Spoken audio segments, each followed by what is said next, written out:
Hi guys, this time I'm taking a look at the Ares VZ.58 short. This might look and feel just like an AK, but in actual fact it is a Czech rifle. Thus, in the real steel world, apparently it shares no parts with the Kalashnikov rifles. Inside the box you get your basic instruction manual on how to use the gun, an old school speed loader, and a replacement metal front end that's not bright orange. You also get a metal 160 round mid-cap mag, and of course the gun itself. Luckily you can replace the thread guard by pressing in the pin and unscrewing it. It's nice to see that Ares have actually made it so the pin is kept in place when you let go of it and it doesn't go flying across the room. But in true Ares fashion, you get a 14mm clockwise thread, not a counterclockwise, so tracer units and suppressors are not going to fit on this without some kind of adapter. The gun itself is mainly a metal construction, with just the small handguard and the pistol grip being made out of nylon fibre. This in total makes the gun weigh just over 3 kilos.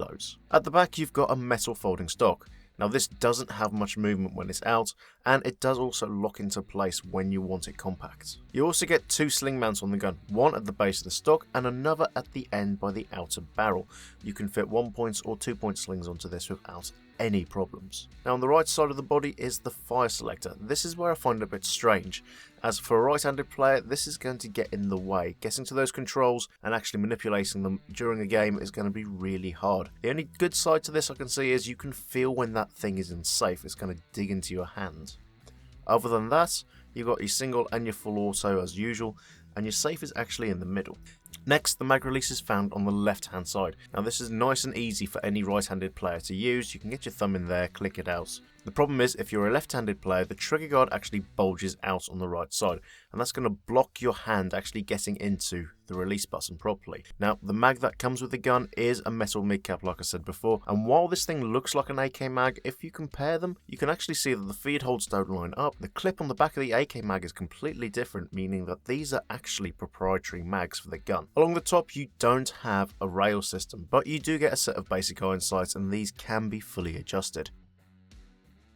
Pull back the charging handle and it's going to reveal a rotary style hop unit that is actually really stiff and has got a satisfying click to it each time you turn it. That charging handle can also be locked back just by pulling it back as far as you can and pressing the button underneath in front of the trigger guard. To release it, all you got to do, pull the charging handle back and it's all good. Now the battery compartment can be found on top of the gearbox. You need to knock out the back pin and lift and slide up the 2 parts of the top receiver.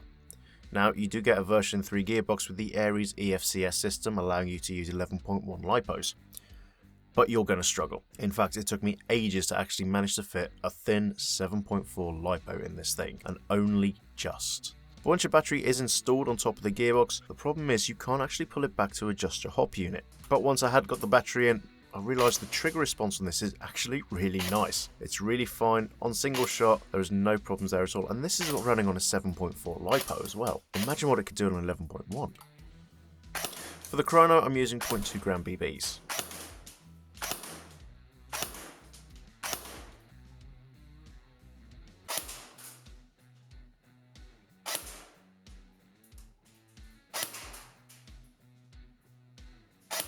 So when I was shooting this, I realised that most of the shots were actually going to the right.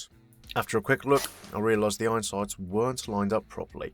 So that, with nowhere to put optics, means I'm a little bit stuck. To sum it up, you get little battery space, proprietary magazines, no rail systems, and the iron sights are a bit squiffed. But it's actually quite fun to use. It's unique, it's nice weight, it's good for outdoors and indoors, you've just got to work on the iron sights. But if you do prefer actual AKs, then check this video out next.